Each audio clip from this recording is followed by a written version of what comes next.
Good morning everyone, myself Ashwini. Today we'll discuss about requirement analysis and specification. Why requirement analysis and specification is needed? Many projects fail because they start implementing the system without determining what they are building, what the customer really wants.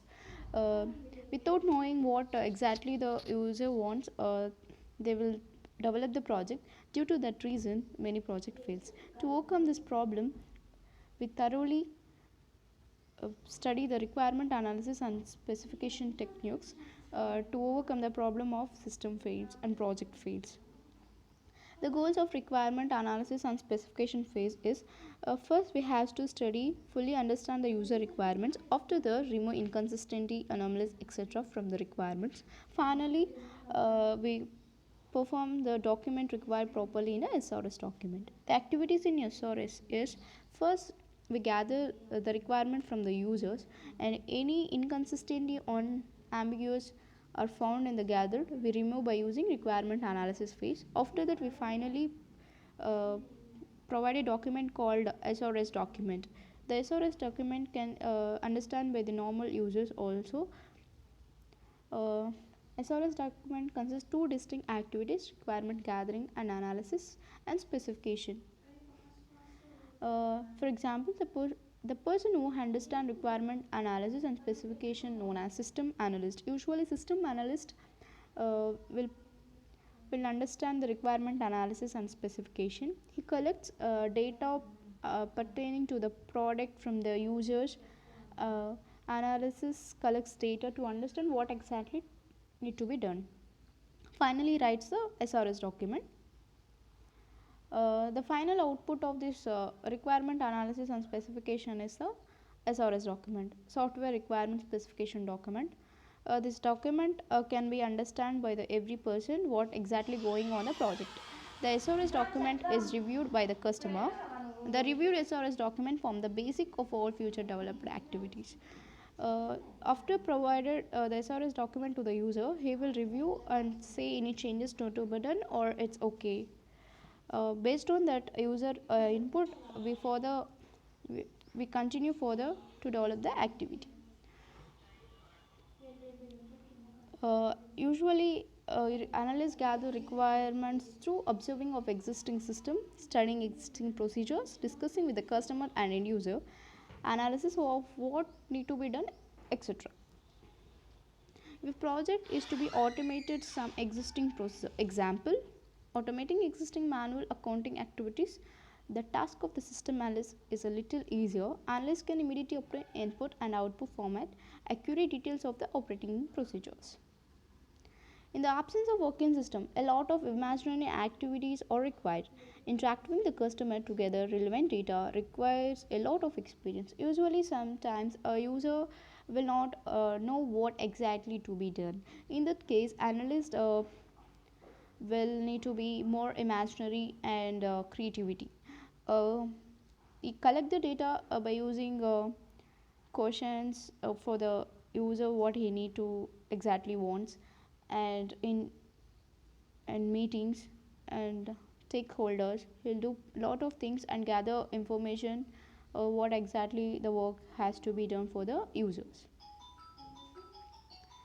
Some desired attributes of a good system analyst is good interaction skills, imagination, good experience.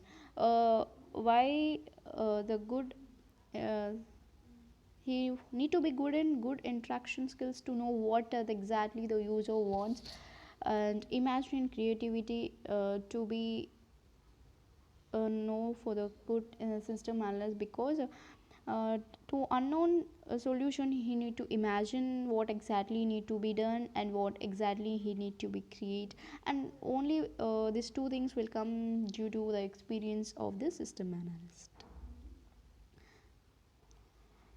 After gathering all the requirements, analyze it, clearly understand the user requirement, detect inconsistency, unambiguous, and incompleteness.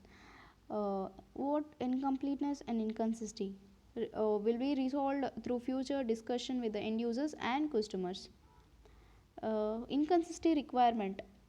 After gathering the requirement, we face some problems like inconsistency and ambiguous, etc. It can be overcome by in the analysis phase by interacting with the users and end users and customers. Some part of the requirement contradict with some other part. What is inconsistent exactly means some part of the requirement contradicts with some other part. With two users says two contradicting statements will leads to inconsistency requirement. For example, one customer say turn off heater and open water shower when temperature greater than 100 degrees Celsius, and another customer says that turn off heater and turn on cooler when temperature greater than 100 degrees. Both are contradicting to each other. It can be avoided by interacting with the customers and end user what exactly he wants. Some requirement has to be what is incomplete requirement? Some requirements have been omitted due to oversight. The analysts have not been recorded when temperatures falls below 90 degrees. Heater should be turned on, water shower to turn off. In this situation, incompletement requirement will be used rise. Requirement involves obtaining a clear, in-depth understanding of the product to be developed, removing all ambiguous and inconsistent initial customer prediction of the problem. Uh, it is quite difficult to obtain a clear, in-depth understanding of the especially if there is no working model of the problem. Sometimes it is difficult because we don't have any working model of the problem. Okay, next experienced analyst takes considerable time to understand exact requirement the customer has in his mind. Sometimes without knowing the working model, the user don't know what exactly going on. The analysts take a time to understand what exactly the customer wants from him to develop a project. Will thoroughly understand what exactly in the customer's mind, and will finally he'll start the work to develop the project. Experienced system analyst knows often a result of painful experience. Without a clean understanding of the problem, it is impossible to develop a satisfactory system. Why he takes the time to understand? Without knowing certain information, he can't develop a required output for the customer. So it takes a time to understand, and finally he'll develop the project with satisfied by the customer. Several things about the project should be clearly understood by the analyst. What is the problem? What is the importance to solve the problem? What are the possible solutions to the problem? What complexity might arise when solving the problem? All this should be take care when solving the project. What is the problem? First, he have to know, and what is the importance to solve the problems? Also, he have to know, and you have to see all the possible solution and pick the best one. Or complexity might arise, some errors or something will arise when solving the problem. Also, we have to take care. Some anomalies and inconsistency may very subtle, escape even most experienced. Some anomalies and inconsistencies are difficult to solve sometime. They even escape from the experienced eyes if a formal model of the system is considered. Many of the subtle anomalies and inconsistencies get detected. After collecting all the data regarding the system to be developed, remove all the inconsistency and anomaly from the requirement. Finally, develop an SRS document. We already discussed that the first we have to gather all the requirement from the user which he actually wants. After any inconsistency anomaly is present in the requirement, we'll remove in the gathered analysis phase. After finally we'll develop an SRS document. Main of the requirement is systematically organize the requirement arrived during requirement analysis, document properly.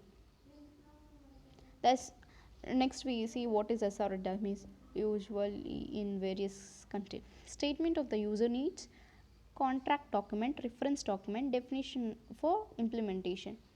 Usually SRS contain all this statement of user needs, what exactly the user needs, contract document, reference document, definition of the implementation, how the project is implemented. Every details are provided in the SRS document, so everyone can understand what exactly the project is going on.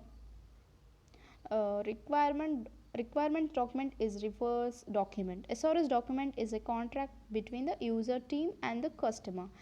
Actually, what is SRS document is an contract between the team of the who developing the project and the customer. Once the SRS document is approved by the customer, in subsequence or settled by reference, the SRS document is provided to the customer. He will review and see what exactly he needs, or whether the SRS document is okay.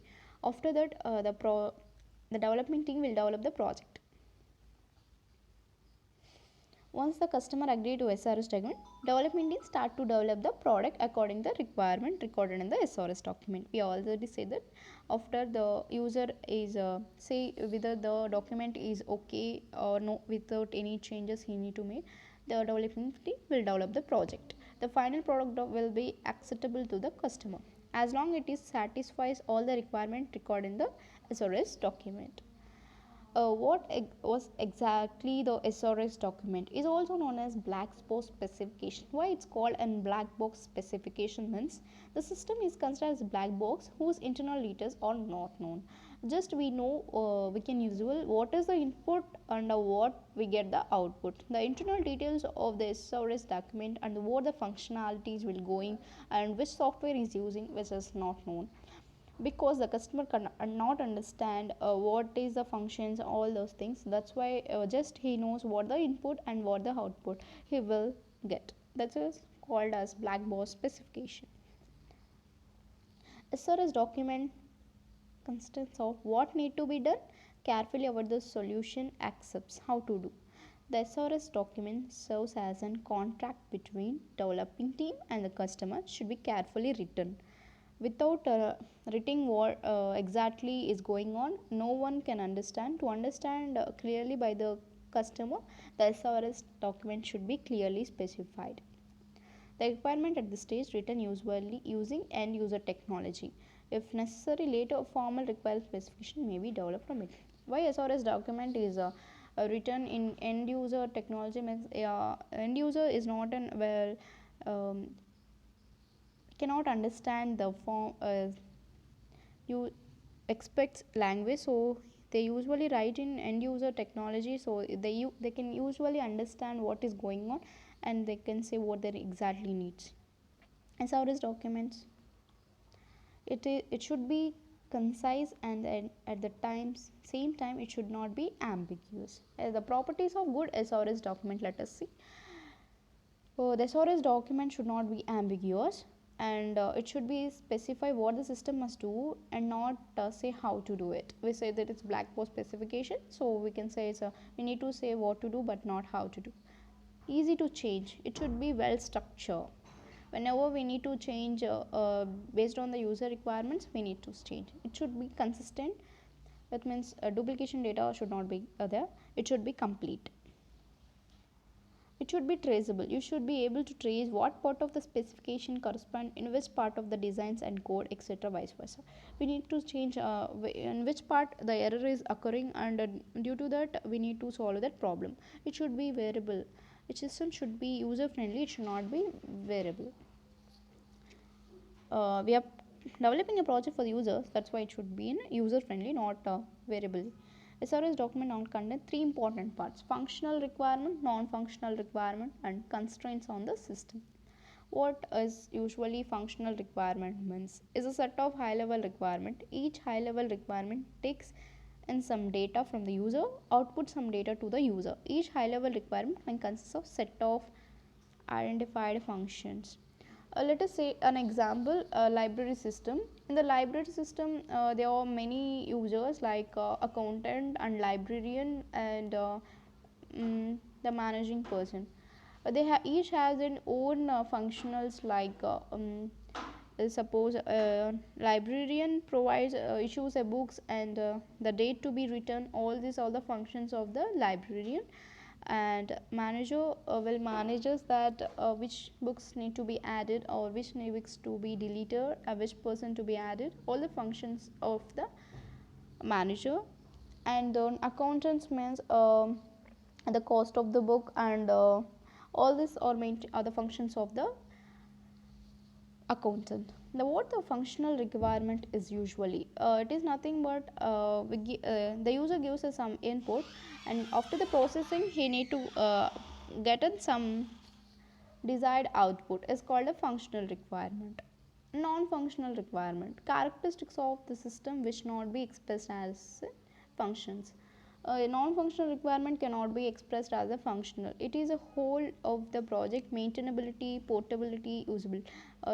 Portability, it runs in one operating system, will also runs in another operating system. It should be maintained. And usability, is a graphical user interface should be maintained for the users. And some non-functional requirement includes reliability issues, performance issues, human computer interface issues, interface with other external systems, security, maintainability, all comes under non-functional requirement. Constraints describes things that the system should or should not to do. For example, standard compliance, how far the system can be produced results so that it does not overload another system to which it supplies data, etc. Examples of constraints: hardware to be used, operating system or DBMS to be used, capacity of the IO devices, standard compliances, data representation by the interfaces system. uh, Without all this, we can say it's a bad SRS document. With bad SRS document, we face many problems: difficult to change, difficult to precise, difficult to unambiguous, scope of contradiction, etc. Um, all the bad SRS document, the bad document result in failure of the project. Thank you. That's all about requirement analysis and specification. Thank you.